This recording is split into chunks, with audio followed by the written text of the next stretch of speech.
హితులకు సన్నిహితులకు నమస్సుమాంజలి. ఇవాళ మనం కొన్ని విషయాల పట్ల మౌనంగా ఉండడం మంచిది కాదు. మాట్లాడాల్సిన సమయం వచ్చింది, మాట్లాడాలి. ఎందుకంటే మనకు తెలిసిన విషయాన్ని నలుగురితో పంచుకోవడం, నలుగురికి షేర్ చేయడం, నలుగురికి వాస్తవాన్ని చెప్పడం చాలా అవసరం అవుతున్నది. ఎందుకంటే అసత్యాలు చాలా తొందరగా ప్రచారం చెందుతాయి. సత్యం బ్రూయాత్, ప్రియం బ్రూయాత్ న బ్రూయాత్, సత్యం అప్రియం అని పెద్దలు అన్నారు. భారత రాజ్యాంగం వచ్చి ఇప్పటికి 75 సంవత్సరాలు అయిపోయింది. ఈ 75 ఏళ్లలో మన రాజ్యాంగం సుమారుగా 128 మార్పులకు, కూర్పులకు, చేర్పులకు కారణమైంది. అంటే ఏం తెలియజేస్తుంది? అంబేద్కర్ గారు రాసిన రాజ్యాంగంలోనే 75 ఏళ్ల కింద ఉన్న పరిస్థితులు ఇప్పుడు లేవు. ఇప్పుడున్న పరిస్థితులకు అనుగుణంగా రాజ్యాంగంలో శాసనకర్తలు మార్పులు, కూర్పులు చేస్తున్నారు. రాజ్యాంగాలు కాలానుగుణంగా మారుతూ ఉంటాయి. ఇది ముఖ్యంగా మనం తెలుసుకోవాల్సిన విషయం. ఎప్పుడో సనాతన కాలంలో 1000 ఏళ్ల కిందట ఆనాటి మహర్షులు అప్పటి కాలానికి అనుగుణంగా ఉన్న పరిస్థితుల గురించి వాళ్ళు అనేకమైన గ్రంథాలు రాశారు. అందులో శాస్త్రాలు కూడా ఉన్నాయి. ఖగోళ శాస్త్రంతో సహా, భూశాస్త్రంతో సహా అనేకమైన విషయాలు ఉన్నాయి. వరదొచ్చి కానివ్వండి, ఆర్యభట్ట కానీ అనేకమైన సిద్ధాంత గ్రంథాలు వాళ్ళు రచించారు. వాళ్ళ గురించి మనం మాట్లాడటం లేదు. కానీ మనకు పరాశర స్మృతి ఉంది, మనుస్మృతి ఉంది, శుక్రనీతి ఉంది, విదుర నీతి ఉంది. ఇలాంటి గ్రంథాల్లో ఉన్న మంచి విషయాన్ని కూడా పక్కకు పడేసి లేనిపోని అపోహలు కల్పించడానికి ఒక వర్గం తీవ్రంగా కృషి చేస్తూ ఉన్నది. భారతదేశాన్ని ఆ కాలంలో 64 మతాలు ఉండేవి. ఆదిశంకరుల వారు భారతదేశం అంతా పర్యటించినప్పుడు పాషాండ మతాలు కూడా ఉండేవి, వామాచారాలు ఉండేవి, అనేకమైన దురాచారాలు ఉండేవి. అలాంటి దురాచారాలని ఖండించడానికి, తొలగించడానికి అనేక మంది మహాత్ములు భారతదేశంలో వాళ్ళు అనేక ప్రచారాలు చేసి అందులో విజయం సాధించారు. మొన్నటిదాకా బాల్య వివాహాల గురించి లేదా వితంతు వివాహాల గురించి టంగుటూరి వీరేశలింగం పంతులు మరి ఇలాంటి వాళ్ళందరూ ప్రయత్నించారు. వాళ్ళని మనం ప్రాతస్మరణీయులు. ఒకప్పటి కాలంలో ఉన్న దురాచారాలను ఖండించాలి.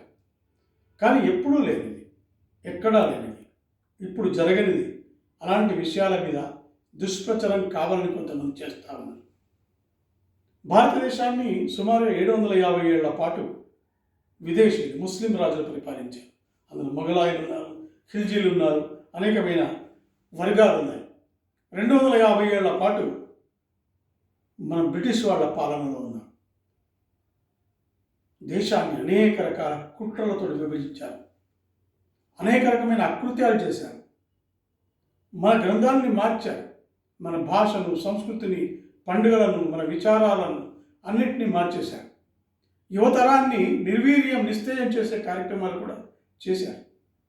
ఇలాంటి సమయంలో మన మహర్షులు రాసిన గొప్ప విషయాల గురించి మనం స్మరించుకోకుండా ఎప్పుడూ లేని, ఎక్కడా లేని, ఎవరి పాలనలో లేని, ఈవెన్ ముస్లిం ఎరాలో కూడా, బ్రిటిష్ ఎరాలో కూడా, గుప్త సామ్రాజ్యంలో కూడా మనకు దాఖలాలు లేవు.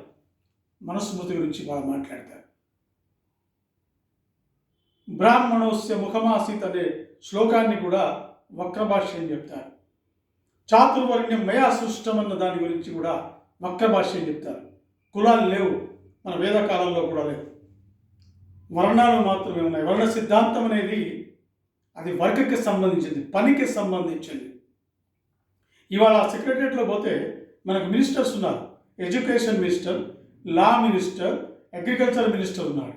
ఎందుకున్నారు? మినిస్టర్లందరూ ఒకటే కదా, ఎందుకు విభజించారు? According to work. అలాగే పోలీస్ శాఖలో కూడా మనకు డైరెక్టర్ జనరల్ ఆఫ్ పోలీస్ ఉంటాడు, ట్రాఫిక్ కంట్రోలింగ్ ఉంటుంది, అదొక విభాగం, లా అండ్ ఆర్డర్ మెయింటెనెన్స్ ఉంటుంది, గ్రే హౌండ్స్ ఉంటారు. పోలీసులో కూడా ఇన్ని రకాల విభజనలు ఉన్నాయి.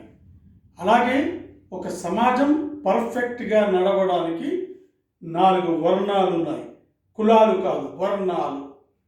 చాతుర్వర్ణం మయా సృష్టం, గుణ కర్మ, గుణాలు, కర్మలు. కర్మలు అంటే చేసే పని బట్టి. స్కూల్లో 50 మంది టీచర్లు ఉంటే 50 మంది సోషల్ స్టడీస్ చెప్పరు కదా. సోషల్ స్టడీస్ టీచర్ వేరే ఉంటాడు, మ్యాథమెటిక్స్ టీచర్ వేరే ఉంటారు, సైన్స్ టీచర్ వేరే ఉంటాడు. ఎవరికి వాళ్ళే, ఎవరి విభజన వారిది, ఎవరి ప్రోగ్రెస్ వాళ్ళది. అందరూ కలిస్తేనే ఒక సొసైటీ, అందరూ కలిస్తేనే ఒక ఎడ్యుకేషన్ ఇన్స్టిట్యూషన్, అందరూ కలిస్తేనే ఒక రాజ్యాంగం, అందరూ కలిస్తేనే ఒక పాలన, అందరూ కలిస్తేనే ఒక సెక్రటరేట్. ఈ దేశం అందరిది, చిన్న పెద్ద తారతమ్యాలు. Everybody is having 100% equal rights. ఒకళ్ళు ఎక్కువ తక్కువ అనేది మన వేదం చెప్పలేదు, మన శాస్త్రం చెప్పలేదు, మన ఋషులు చెప్పలేదు. ఇవాటి వాళ్ళు కొంతమంది చెప్తున్నారు. This is not correct. దీన్ని మీరు స్ప్రెడ్ చేయండి. మనుస్మృతి ఎప్పుడు ఎక్కడా లేదు. ఒక ఋషి రాశాడు, మను అనే ఋషి రాశాడు.